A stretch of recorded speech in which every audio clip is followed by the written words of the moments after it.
This episode is brought to you by Superside. So superside.com, if you need something designed quickly, go to superside.com, give them a try.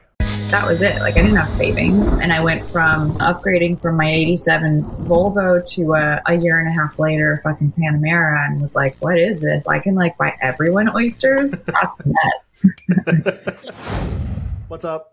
I'm here, Sam's here, and we got special guest Sophia Amoruso. We're just explaining what this podcast is, and I think we're kind of shit at explaining it because most people, when they come on a podcast, they're like, okay, cool, these people are going to interview me.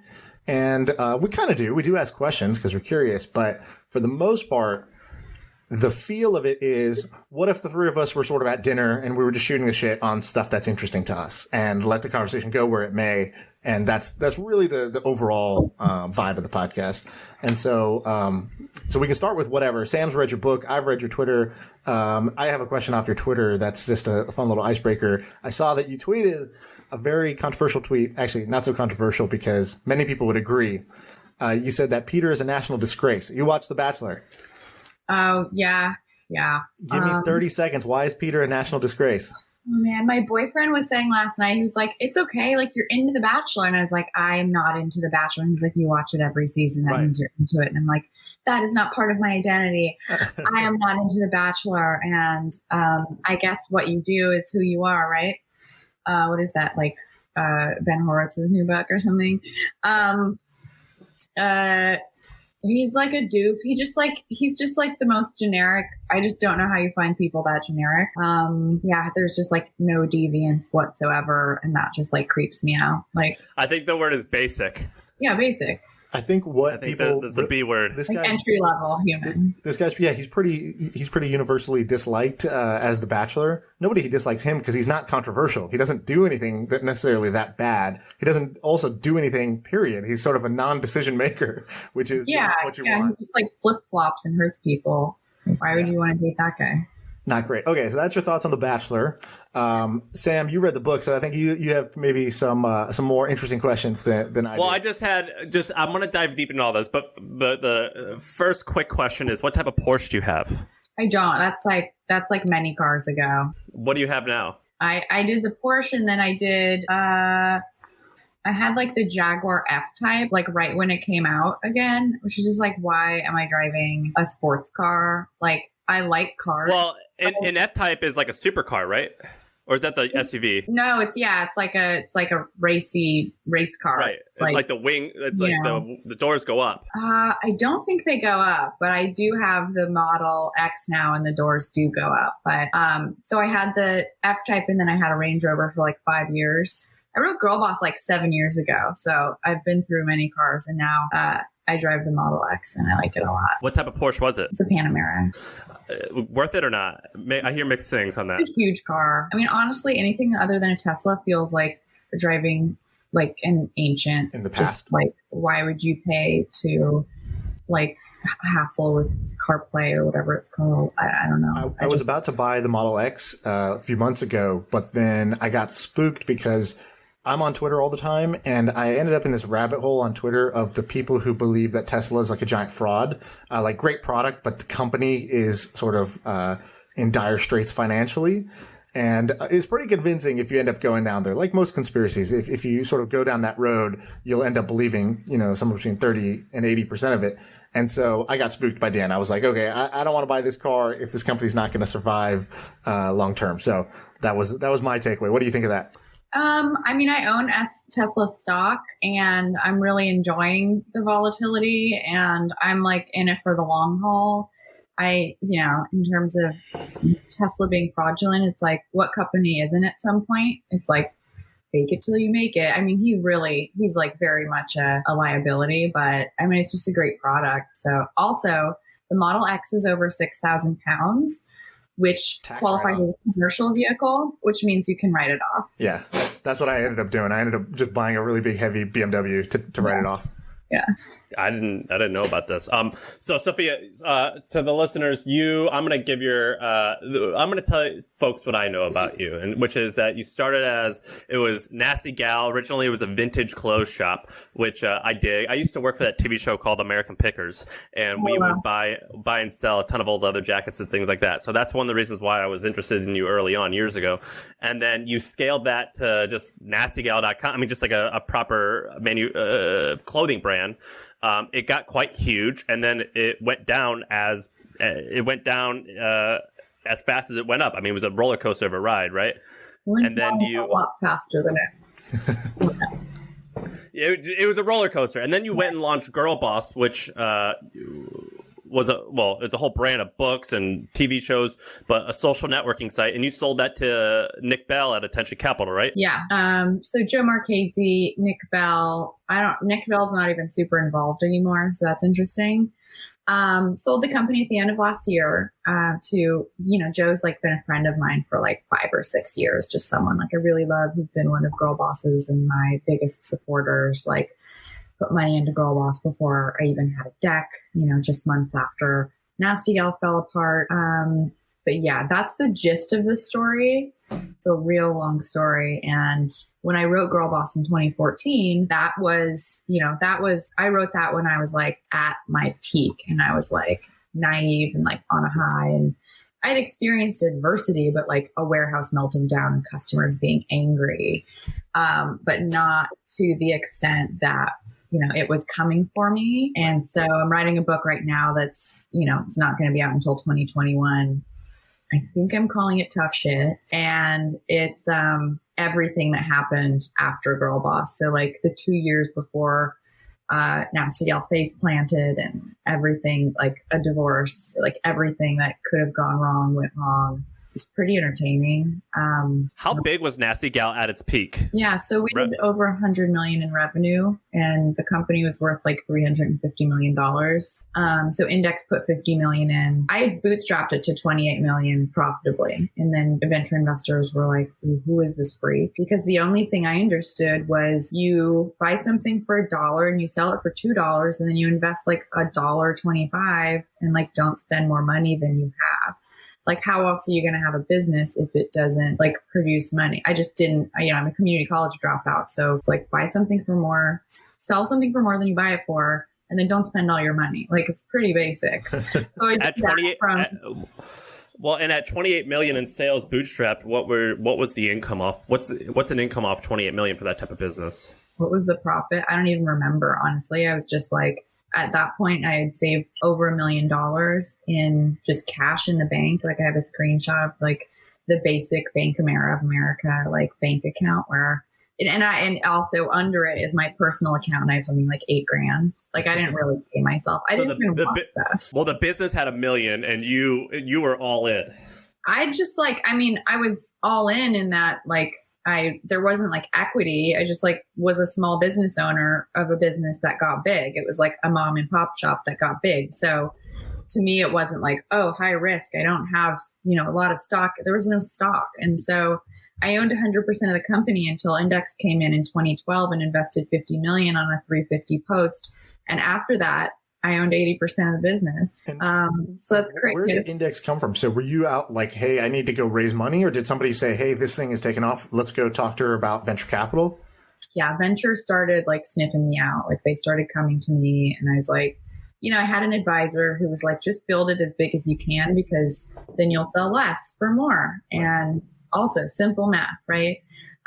So we didn't need the capital, but I was like, whoa, if someone gives my company that much money and all I have to give up is like, and I still control the whole thing. And I remember how those numbers came about. How did the number, because I've done this before when you raise money and, sometimes you go in looking for 2 and they're like, how about 7? And I'm like, what? Okay, 7 million. That sounds good. What's the valuation? And then they throw out a big number.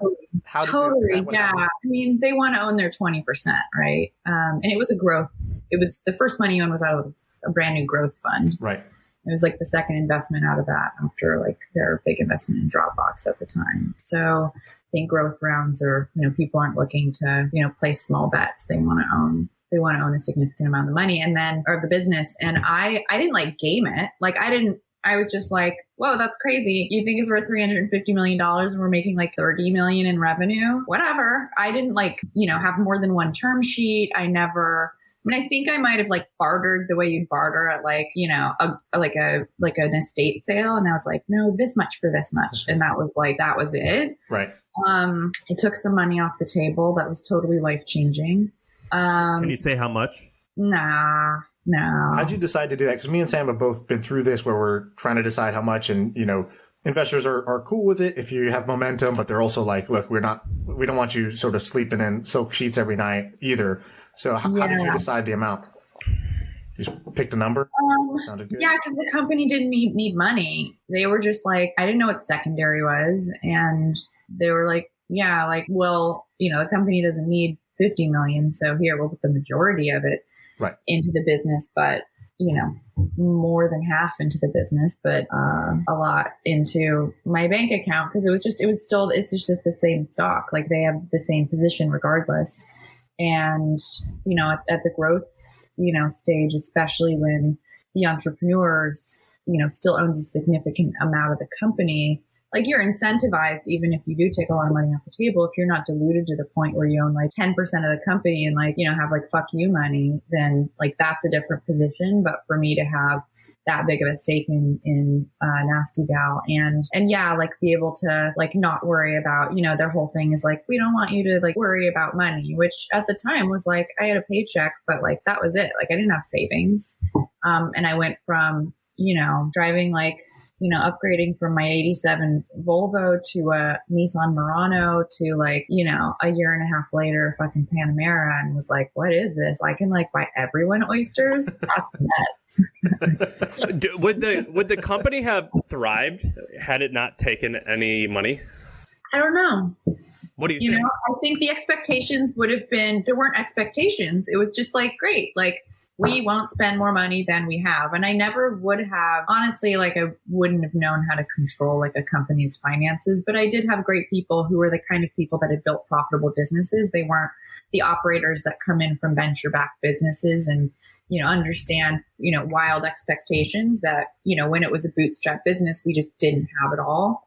Yeah, I think so. Like, I think I probably would have sold the company for like a fair amount of money.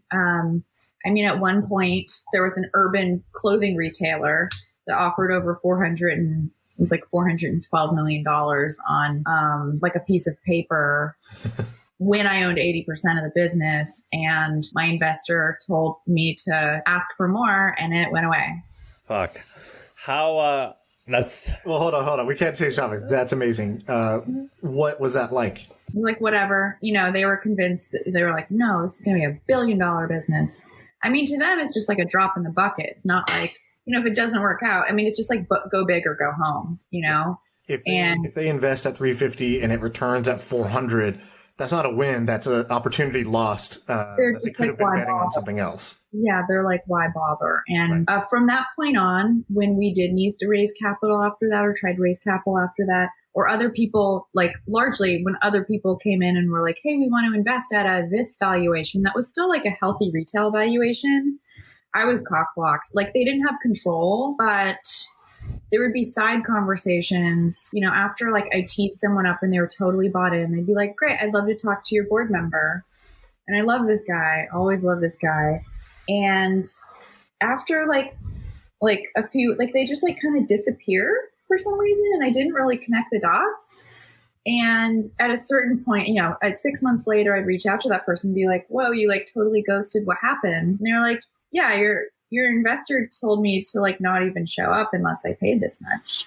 And that just happened like behind the scenes over the course of like, just like starved us out for a long time.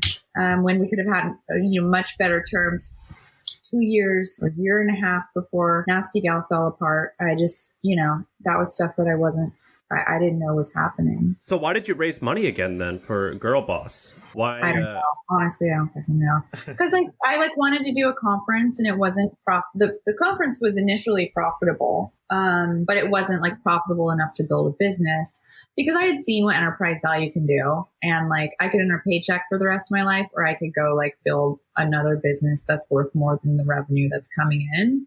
And GIRLBOSS is a really powerful brand. It's an amazing opportunity. There was like so much groundswell behind the brand because, I founded it in 2017. That was whatever, 3 years after, the book was a bestseller.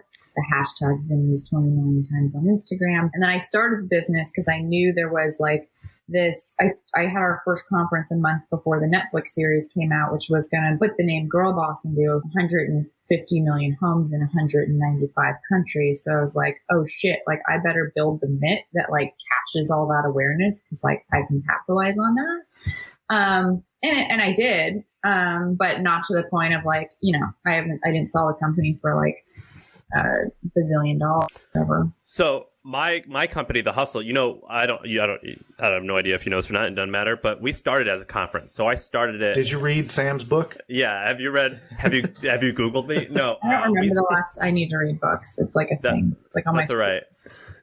So we started it as HustleCon, and so we get up until the stupid stuff going on now, tens of thousands of attendees, and I use like about the first $500,000 that we made off the first event or two as our seed money. So I hear you on conferences. It gives you a little high too. They're quite challenging to scale to be very large, but it is possible. Did you like the conference business? As a business, no, but as like an event, yeah. Like, it's really fun. It's really fun to see these women from our community coming out and meeting one another. And women from 30 countries flew out for the last one in like 41 states or something. It's just the awareness of GIRLBOSS is super distributed because the book was in every airport and bookstore in the country. So it didn't like start in the cities or, it's still largely in LA and New York, but very like broad like awareness. And so to see just like all these awesome women descend on Los Angeles and New York and get so much out of it is a great feeling. I'm not an extrovert, so getting on stage is like, I don't love it, but it's like part of my job.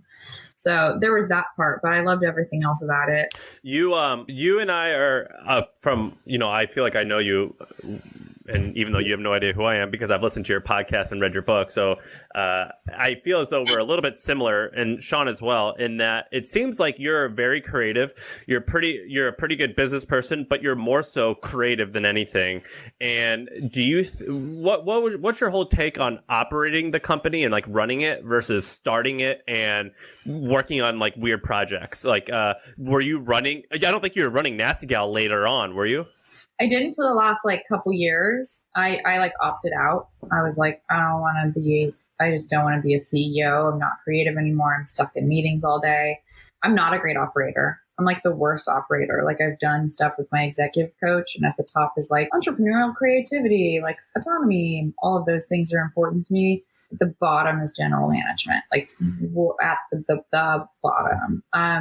So I've had to be an operator, and just by the sheer nature of having founded companies, I'm not very good at it. I've gotten a lot better at building culture. I don't think I'm a great business person, honestly. Like, I think I can build excellent brands, and I can drive revenue. I think I'm an excellent business person when it's like very hand to mouth.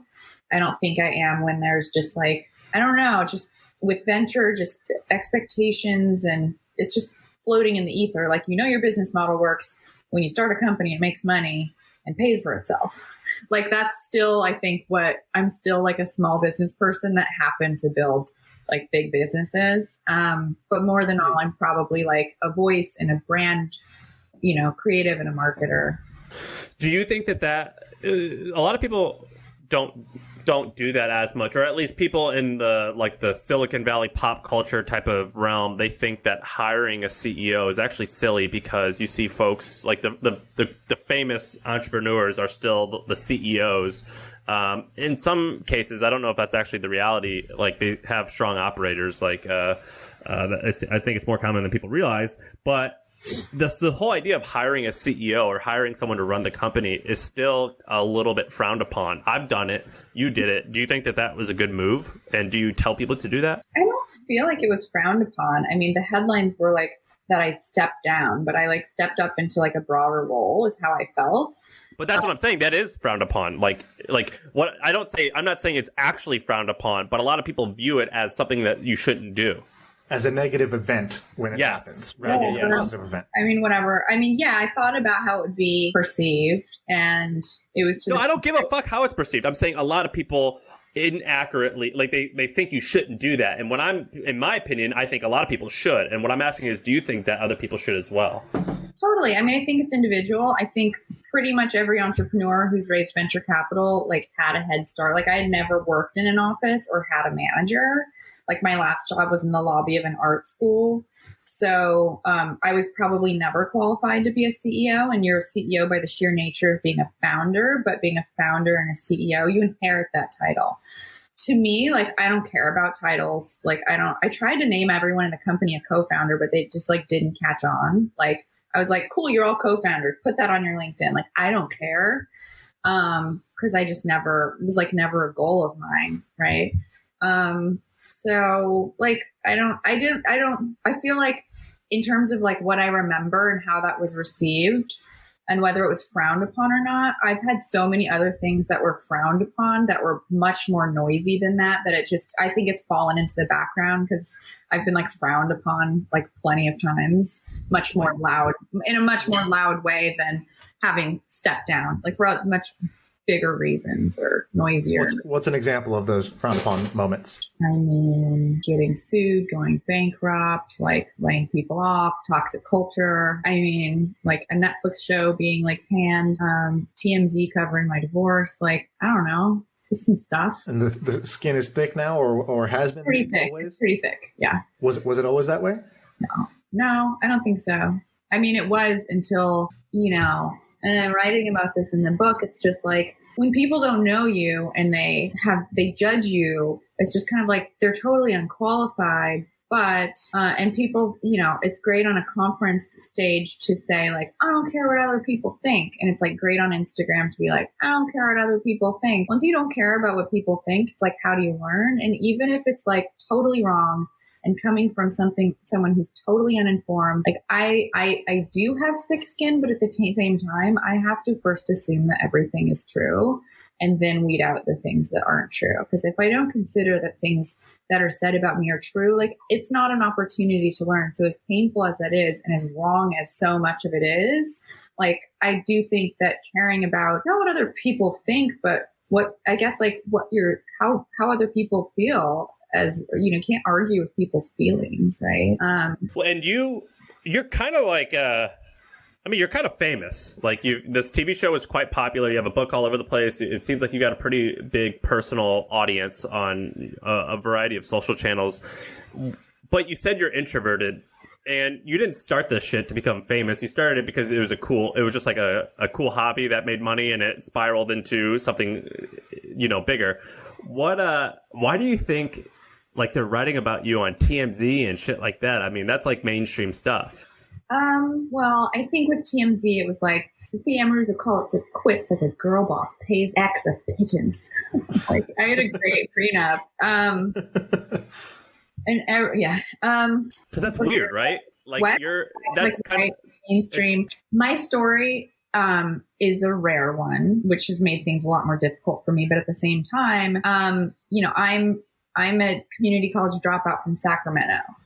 Every other business book or any other story, even of women for the most part that you hear, they have like a leg up in some way. Not to say that, I've plenty of privilege that I started out with, but, education and even working in office or having a manager was not one of them. Like I started a business with the tools that pretty much everybody has, which is like a digital camera and a laptop and access to estate sales and thrift stores, right? Like, there was no like, I don't know what supply chain was, or like I was in manufacturing things. I just had access to stuff that everyone has access to. And I had probably less of an education than most of the people who read the book. So I think it inspired the rest of the, world, or the rest of women who, may be accidental entrepreneurs or have side hustles, who didn't feel qualified, and that someone who was totally unqualified on paper was able to pull off what I did. I think gave like, in some ways, I don't want to be like, I give a generation hope, but in some ways I think my story has. All right, this episode is brought to you by Superside. So here's the deal. I'm incredibly impatient, like horribly impatient. I get an idea at midnight, and on 8 a.m. the next day, I want it done. And unfortunately, hiring people to get that stuff done is really time consuming. It takes forever. So superside.com, here's what it does. You go to superside.com. They already have a team of designers ready to go. You tell them what you want, and they get it done. It's 20 times faster than traditional hiring and 50% more affordable than agencies. If you need something designed and need it done well and fast, try them out. Superside.com. I've used them before. Love them. Tell us a little bit about the book. So, books are a funny thing, right? You know, getting one made is this like weird process. And then, you know, the point from where you have a story to it's sitting in every airport on the, you know, on the display stand as like, buy this thing. There's a lot that goes into that, some of which you control, some of which other people control, some of which is just luck. So how did your book get so popular? Was that something that do you feel was like the easy answer is, I don't know. People just liked it. Word of mouth. It just spread. And then there's another side of the business where the right publisher with the right kind of footing can get you, can kind of engineer a lot of the growth. So how does a book get so popular? How did your book get so popular? Yeah. I mean, I tried to drive as many pre-orders as possible, and now see I had a 2 million person email list at the time. And for me, this was an opportunity to market our story. It was content marketing. I got someone to pay for us to put the logo of my company on the cover of a book. Like that felt like a marketing coup. Like all of these things felt like marketing coups, not like opportunities to market myself or for me to have a personal brand. And instead of the book selling clothes, the book sold books. And like my story, which isn't like, oh, whoa, I never knew that putting myself on the cover of a book would like whatever. But I also had no idea, you know, it would go on to sell 500,000 copies and be published in like a bazillion languages and spent 20 weeks on the New York Times bestseller list. I do know that, you know, GIRLBOSS had an impact on the initial pop to get us on the list, but you don't stay on the list that long if your book, you know, if your book doesn't have merit.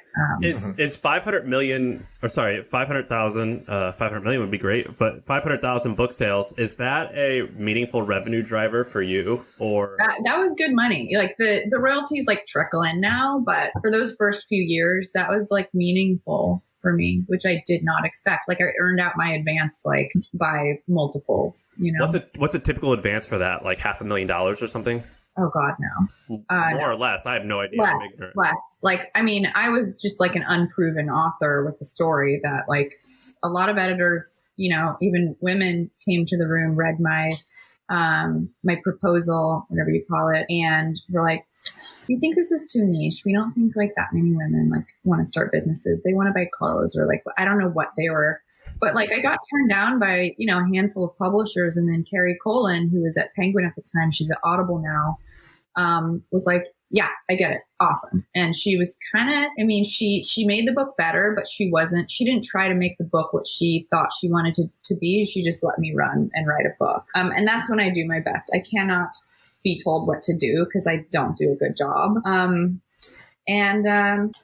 Yeah, there was an advance, but I don't remember. It was like maybe 150. Like, I don't know. I don't remember, but like. Did you do a good job, in your opinion, now of negotiating the book deal? Because publishers have a lot of leverage. It's almost like venture capital, but even worse. Like it's I still don't think that I've done a good job with my existing book deal, and I am working on the next one. The thing about advances is that like, you can get a big advance, but if you don't earn out your advance, no one's going to publish your next book. Like everybody sees the performance of your book. So you either earn back your advance, you know, on top of your, you know, if you make 500K, like you make that 250 on top of a 250K, you know, let's say like, I don't know, I'm bad at math, but basically if you sell 500K, $500,000 worth of books, like, you know, you're break even. If you sell $250,000 of books, like if you try to do another book deal, you'll be held accountable to that. So it kind of doesn't really matter. You'll make the same amount of money and actually be incentivized to out earn your advance if it's not that big, because it's easy to be like, cool, I made money. Great. All right. But you know, have you, Tim Ferriss was one of our angel investors, and I'm not terribly close with him, but I shoot the shit with him every once in a while. And he has said something like his book was great, like revenue wise at the time, but he goes, my podcast is significantly bigger in terms of revenue. And my angel investing has been way bigger beyond that. Have you ventured into that world of startup investing into early stage companies? Yeah. So back when I got that like big windfall of money, I worked with Iconic, like Mike Anders and those guys, like awesome, like money. I don't know. They only work with like people who they think whose at least net worth on paper is like outrageous. And mine was like 280,000 million, whatever. At the time. Is Iconic Mark Zuckerberg's thing, or is Iconic? I think he's part of it, but it's not his. But they got it. At some point they manage this money. I don't know who they work with now. And I was invited to invest in their fund. So I'm an LP in their fund. I put like 500K in. I put like 150K into Index's fund. This was all back in like 2013, maybe. I put like 150K into First Dibs back then. I was invited to invest in Blue Bottle at the time, and it's like I didn't drink coffee yet, so I was like, I can't invest in things I don't understand. I like furniture, and bad idea. But Brian Meehan, the CEO, is like a great friend, and invested in my businesses.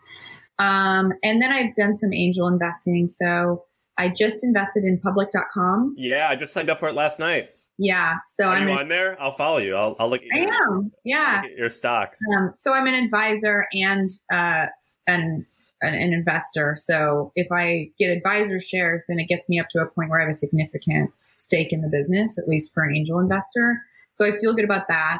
I invested in something called Blue Land. That's cleaning products, right? Sustainable, cleaning products, where instead of using single-use plastics, where you're buying like Windex and 90% of what's in that bottle is water, and you throw the plastic away, they send you these really beautiful reusable bottles, and you fill it with water and you drop a tablet into it. So the only thing you buy over and over again is the tablet. So the founder, Sarah Pagiu, is super impressive. What else? I invested in Passport, which is like an international logistics company. They just raised a Series A. I'm an advisor there. I invested in a company called Chill House. I invested in Liquid Death. Been drinking it. What has been the most lucrative angel investment you've made? I mean, none of them have returned anything yet. But I think First Dibs is probably like, they've gone on to raise several rounds. The Iconic investment has, I don't know, there's like Blackline and Alibaba and like a bunch of stuff I invested in back in like 2012, 2013. And that stuff like got dumped into Fidelity or however it works. And I just pulled all of that out. I made enough money on it to be like, all right, I'm going to like pay those capital gains, put that shit in the bank. It's just cash like for now. And then I still have I have a lot in my house, which is stupid. I'm overexposed in real estate, but I live here. It's awesome. And then I have. Are you in LA? I have a bunch in like Morgan Stanley now. Who manages that stuff. I'm in LA. I'm up in the hills. It's really pretty. Nice. And you've done a whole bunch of stuff, and I feel like your story's cool because you're like, okay, I didn't sort of expect to go down this path, but probably every few years you look around and you've hiked up this mountain, and you're like, wow, okay, I see a whole bunch of other possibilities now. Yeah. What's like? I don't know, not like a 10-year plan, but like, what do you see yourself doing going forward? Like, are you going to start more businesses? What do you want to do? It's such an interesting question because in some ways, like what I've done wasn't a choice because I'm a person who's like, oh my God, opportunity. Like GIRLBOSS is the only thing I can do after Nasty Gal. It's like the opportunity to redeem myself. If I do a good job, I can build a happy culture. I can build and sell a business and exit and like kind of like heal all my scars from Nasty Gal by, building something that, feels better. But I didn't, I put things into the world that just like have momentum, and then that's my life. Been 14 years since I founded Nasty Gal. I did that for a decade. And this quarantine thing has had me being like, wow, like this is really different. I like working from home. I've done my best work solo. So I started an eBay store by myself. And then it became this big thing. I wrote a book. alone. And then it became this like big thing. And then I'm like, I have to catch of course we should all be, and I am so grateful that anything I put out into the world, not anything, but like some of the things I put out into the world just catch fire in that way. But that leads me to, in some ways, just being like beholden to the opportunity, which is like, oh, boo-hoo, right? It's like, oh, I like had to raise money again and, build a business. But at the same time, my lifestyle is not something I've ever thought about until recently. So when you're an entrepreneur, you don't work for yourself, you work for your business. And that comes, just like what you do is like what the business demands. And I'm feeling like, in the future, I want to have more choices. Like I at some point want to just work on a smaller, I don't want to start a company ever again. So there's that. Wait. You don't want to start a business again? No. You don't want to start a company or a business? It doesn't mean she won't. She just doesn't want to. I never want to raise money, issue equity, or like build a large team again. So what do you do now? I mean, are you working at GIRLBOSS? Yeah, I'm working at GIRLBOSS. Right now it's like we can't do our conference. Most of our brand partnerships fell through. We had something signed that was like 4 times last year's revenue. That would have been a one check for a year-long deal. And that was signed on, the CFO's desk for counter signature, and then fucking COVID. So this shit's really affected our business. I have a great operator. I have a great VP of finance. There's obviously Attention Capital who are super dug in, but the fate of GIRLBOSS is really uncertain. And so like everybody else, I've had to think about like, oh shit, what happens if we don't like make it through this? No investor is just going to indefinitely fund a business that's like may not be viable for the long term, even though I sold it. Like I don't have control over what happens next. And I'm writing my next book and I'm, doing my stuff like on weekends. But like day to day with GIRLBOSS, I'm really more in a leadership position with the team and spending time with our team and having individual calls with people. We have our daily stand-ups. I'm on those, but like the mechanics of like operating the business day to day, I actually have a great team who's doing that. So what's next? I really don't want to think or talk about what's next because, of course we think about it. The first place we go when our future's uncertain is like, it's natural and human to just be like, oh shit, what does this mean for me? And the fact is I'll be fine. I do well with what I, between speaking engagements and working with brands personally and what else? Like books and there's other stuff. Can I ask you a question about GIRLBOSS's business model? Like, I think that for a minute it was like it was almost like a community. LinkedIn. Yeah, it was like a community. Now it's kind of like a media company. Or at least that's what it looks like from the outside. Why don't you guys just charge these people like $30-$50 a month or something to be part of this community? It seems like it would. That was the initial idea. So venture is interesting, right? You take advice, and it was built. There's a paywall that we already built that we were going to launch with, and then that would be a great business. But she's pointing out it's not a venture scale business. I just so disagree with that. Before we launched, I had a phone call with my investors, and they were like, don't reinvent a business model that already works. No one has launched a social network that you have to pay for. You have to like at least prove yourself first, make it free, and then add premium features. And so a month before launch, and we didn't have great cash flow. We didn't, we were like tight on cash already. Launched something that didn't drive revenue because it would be sexier for venture investors, and they'd like understand, something that, isn't like a subscription social network that we've never seen work before. And so the media business, which is what we started out with, all of our revenue has been brand partnerships outside of ticket sales for the conference. All of our effort went into building something that would be sexier to venture capitalists because media wasn't, right? Like no longer, or they've already invested in BuzzFeed and Vice and everything else, Refinery, like everything. Those guys took all the money, and then the world changed, and we building media companies, unless you're transacting with your consumer directly, which you guys have done such an amazing job at, you're reliant, you're beholden to whatever's happening with brands in, media world. So I wanted to build the community that we had offline, online, because it was just so massive and so special. And to be able to connect the women from all the countries that flew in for the rally, who paid to put themselves up, who paid for a conference ticket, to give them the opportunity to connect with one another and to bring our community online is a really special thing. And, there's people who couldn't afford $30 a month. So it felt good to bring something truly democratic, forward, but it wasn't a great business decision. Obviously it hasn't generated revenue for us, but it's something I'm incredibly proud of.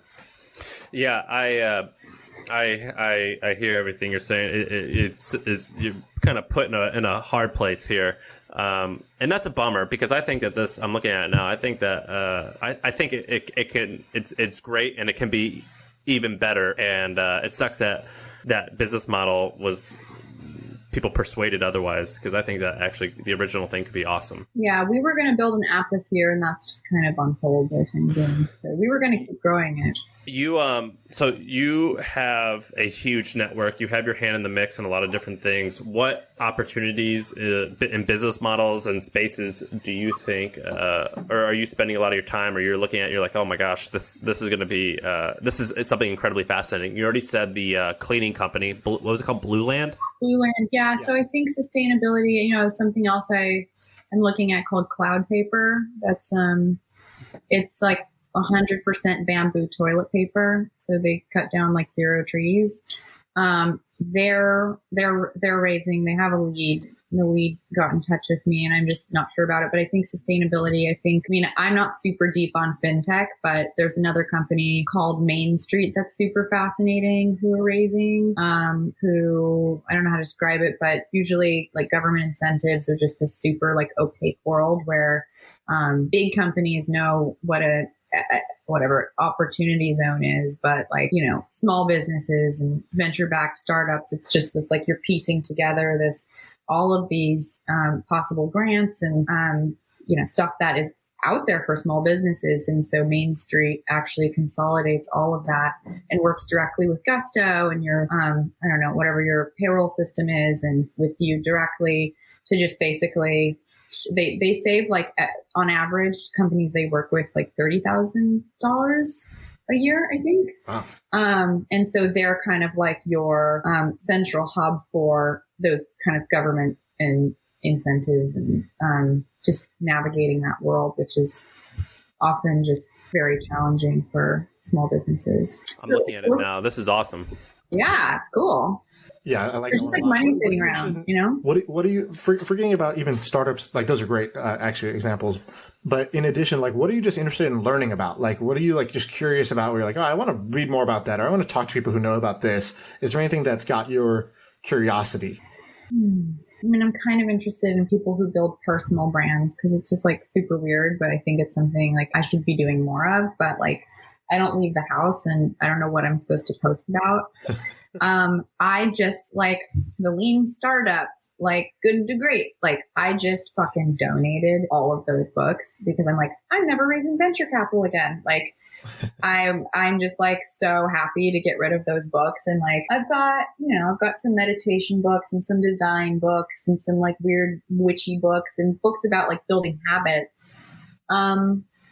I think I'm interested in, I've only read nonfiction that like benefits me like right now to build my business. Literally, like in 14 years, like all I've read is shit that's like, I can apply this right now. Like, and I want to read things that like benefit me personally, or maybe spiritually, or I could become a well-rounded person. And I never figured that out. So I think just like things that have less to do with business. Like, I don't really want to read about business again anytime soon. I'm in the similar boat with you. I've been reading a lot of fiction, just like American classics, like Catcher in the Rye, just like stuff we used to read in grade school. But I want to recommend something to you because like I said, I think you and I have a little bit similar personalities where like, chaos is kind of like the comfortable place to live in. And, but anyway, there's this great book. It sounds like a horrible book, but your personality is very similar to this guy. His name is, Felix Dennis. Have you heard of this guy? Mm-hmm. He's kind of like, he's British. He's dead now. He died of cancer about 10 years ago. He started Maxim magazine. He also started Micro Warehouse, which was a large publicly traded company. If I had to describe him, I would say he's like Richard Branson, but more vulgar, and admits to being like a cokehead and like a Rolling Stones. Like, he's kind of like Mick Jagger if Mick Jagger was like a little bit more responsible and in business. And he's got this great book. It's horribly titled, but bear with me. You just can't tell her the title. The description was great, but as soon as if you had said the title up front, I try not telling people the title because it's so off-putting. It's called, what's the title, Sean? Is it How to Get Rich? How to Get Rich. That's the name. It's horribly titled, but I know, trust like me, offensive or something. But it's like it's exactly what you're saying. You're not interested in these like sort of business books. I know, but he doesn't write that way. It's not that. He writes in a very he loves poetry, and he's just such an interesting person. And he like tells funny stories about. It's kind of like I said, it's like going on tour, like with the Rolling Stones. That's kind of like what I feel this guy's life is similar to. But he has a lot of amazing advice on how to delegate to your employees, how to hire people. But it's all woven in this kind of like rock star, like interesting book. I would highly recommend reading that. It's super interesting. I use it as a reference book now on how to manage people. But it sounds like that book, that guy solved a lot of the problems that you seem to struggle with. It's super interesting, but it is businessy, but it's written in almost like a fiction way. Yeah, I'd have to commit to actually read. I'm like, I skim through books, like I let them I just let the scent walk up, and I'm like, it's like a candle. Cool, I get it. Like, I get enough of it. I don't need to finish this book. And honestly, like, buying books is like enough of a statement about like, oh, this matters to me. Like, I know it's like spending money, but it's just like, oh, it just like solidifies something that's important to you. Like, I'm going to pay a certain amount of attention to this, even if it's buying a book that sits on my bookshelf. When I fly, I take Xanax because I hate flying. And I don't drink alcohol, but I take like a fair bit of Xanax when I fly. And every single time I go to the airport, I leave with $200 worth of books because I'm a little like hopped up. And I'm like, oh, the best books are at the airport. You're like, oh, this looks awesome. And I come back with a massive bag of books. I do that with magazines and just like, not talking about me anymore. I'm kidding. Sean, is there anything else you want to go over? No, this has been good. I gotta say, you are incredibly candid, and I appreciate that. You know, not even candid, honest, I think is a better way of saying it. Because we have some people on here, and actually we stopped bringing on guests for a while because I was like, what's the point? I don't want this person's infomercial. They're sort of, you try to talk about anything that was difficult or messy, and then they give you kind of like the story that's like, I had adversity and I overcame. And it's like, my biggest weakness is that I care too much. Yeah. And so I actually, anytime there's like a guest episode, I'm like, okay, like I get it. I wish we could just have the conversation offline. Honestly, it'd be way more interesting. This, what to me was like a conversation of, if we were, whatever, at the bar, just having drinks, this is that conversation, but on a podcast. Well, so I actually really feel grateful that we had this conversation. Cool. Me too. I'm around. Feel free to reach out. I think you have my email. If I think you do. But yeah, this has been a blast.